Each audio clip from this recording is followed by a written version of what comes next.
with the systems of the animal's body to really restore health and function to that system.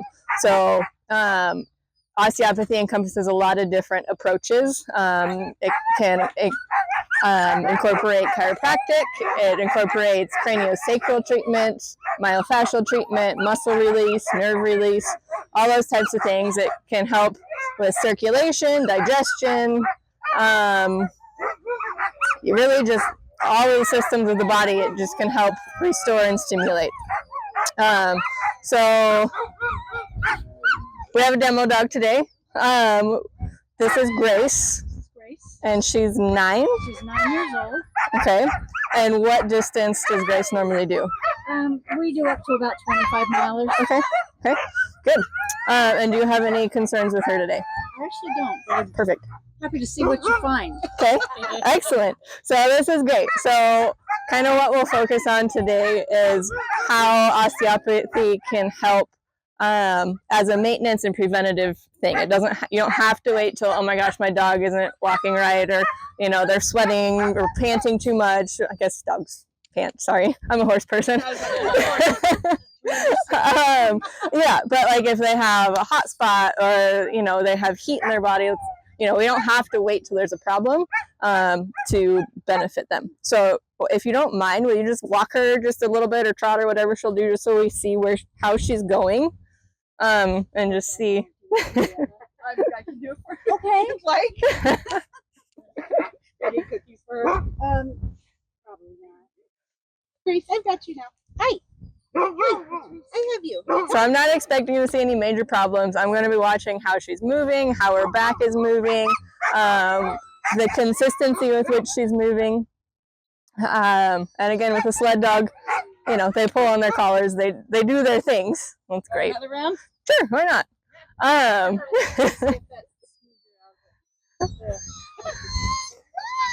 So I want to see them move as evenly as possible. And again, you kind of have to do a little bit of guesswork with the sled dogs, and see those those few strides of good when they come. Perfect. That'll be good. All right, little Miss Grace, how are you?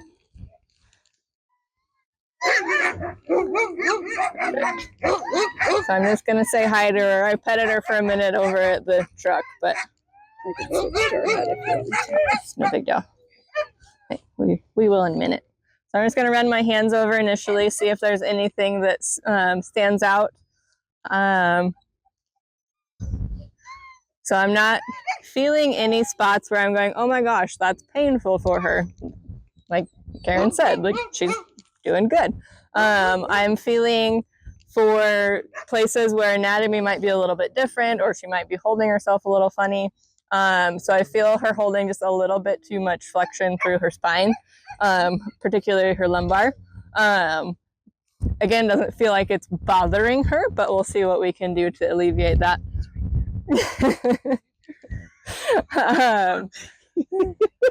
So she also is holding a little bit of tension here in this left shoulder. So again, didn't really show in her moving, but they're very tough dogs. They're very much athletes. And if you are an athlete or know an athlete, our bodies never feel perfect, but we go do our job. And so that's the benefit of some preventative treatment or maintenance treatments, is you can find these things before they cause an injury. Hi. So say we didn't address the shoulder and the back, then, you know, you get into your season and you have a day the snow's a little deep or things like that where she's having to work harder. And then, you know, at the end of the day or end of the run or the next day, you come out and she's just a little slow in the shoulder. She might not even be lame in it, but she's just not quite as powerful as you would want her to be. And those little things add up over time until they do have an injury that can sideline them or put them on an injured list. Yeah. She's starting to relax. Yeah. Face. Like, that's not so bad. Her face is hilarious. Yeah. Good girl, Grace. Yeah. She's like, it feels good, but that's also something I'm mildly protective of. Good girl. Thank you. So I'm just working with the tissues of the shoulder to reset the correct resting muscle tension. So if the muscle's holding tension, good girl, if the muscle's holding tension, but you're not aware of it, then your range of motion is a little funky. Like if I told you guys, relax your shoulders, how many of you guys go, oh, thanks, that's so great. Oh, sorry, honey. And we don't know they're tense until attention is drawn to that, to be like, hey, we don't need to do that. So here, good girl, I know. There. You can see your shoulder be able to open up a lot more there. Good job. Yeah, isn't that good? Yeah, you think so? She's like, do my right shoulder now, please. Yeah. You do all from the same side, or? No. Yeah. Spin it around, it's a little easier. There we go. Hi, princess. Depending on the dog, you know, she's being an excellent patient. Yeah, you can move her and so to manipulate better. Yeah. A lot of times with dogs, you end up just treating however they'll let you get access to them. So you can see this one, her range of motion is better than the other one started. So, hi. Oh, yeah, good stuff. Kind of like us, the more miles we get on us, you know, we get tight areas that we compensate for slightly, and we're not really aware of it. Mm-hmm. Limping, once you start addressing it, you go, oh. Yep. Yeah, for sure. Good girl. You're a very good girl.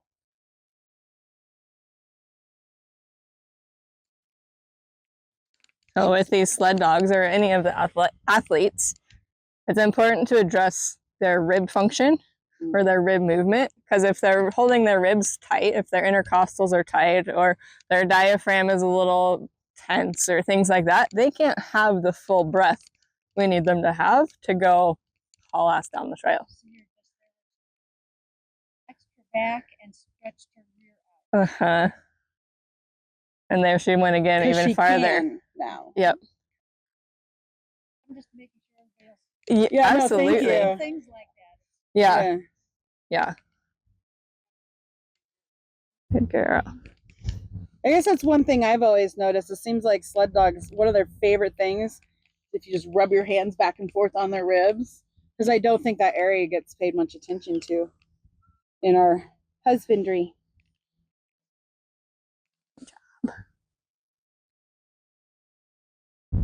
She's gonna fall asleep. Yeah, she'll probably have a nap after this.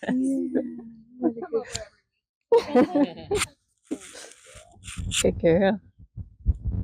So what are you doing right now? So right now I am palpating through the spine, checking range of motion of each intervertebral joint.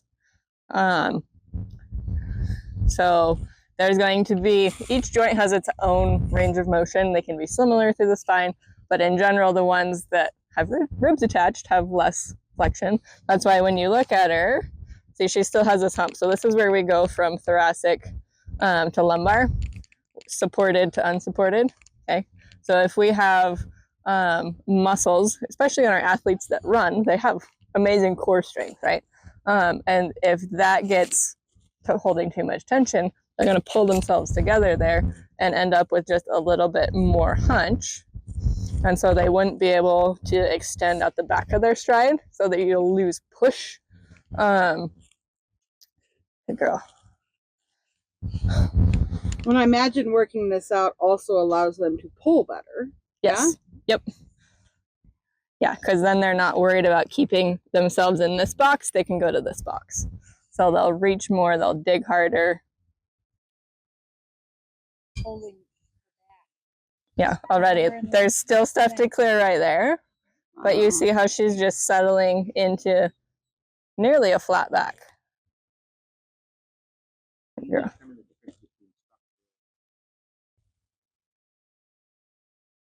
As far as what's their natural conformation versus an issue. Okay. So there's a couple of different things I feel for to help me determine that. I'm going to feel for tension of the tissues around that area. Is there one side that's held more tense? Is there a muscle group that's tight? How does the animal react to it? If I influence that area, can I make that motion happen gently? Or is it just a firm nah? Because you do end up with genetic, malformations, things like that, where an animal has a hunch or a curve or, a bony prominence or things like that that are unique to every animal. Are those the ones that say no? Yeah. So it's not willing to move. Yeah. Okay. Yep. And some of it has to do with how you approach it. So animals learn pretty quick. I'm here to make them feel better.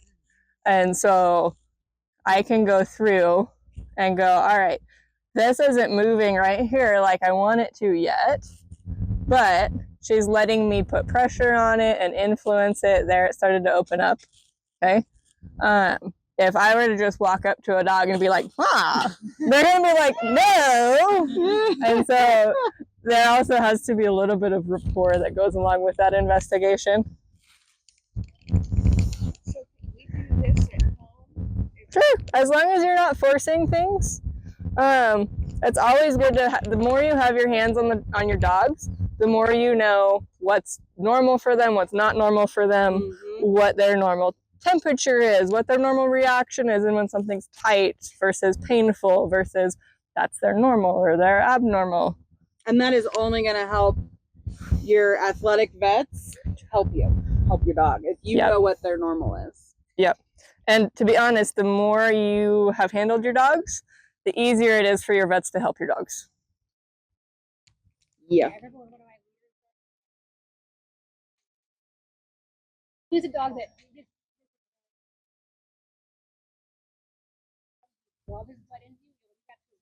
push into you? Mm-hmm. And he was still running well, but something was just a little off, a little slower. And then all of a sudden I realized that when your hand went back there, he was sitting down.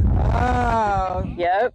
He was moving away from the pressure because it was uncomfortable. It was just a play first. I'm like, okay, wait a minute. You guys notice this? That's where this stuff. Cool. Yep.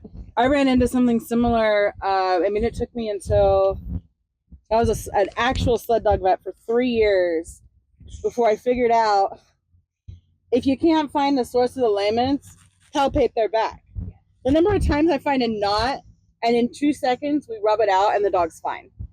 It blew my mind at the time. Right, like what is why aren't you pulling? Oh, your back is knotted up. Good girl. Yeah. Mm-hmm.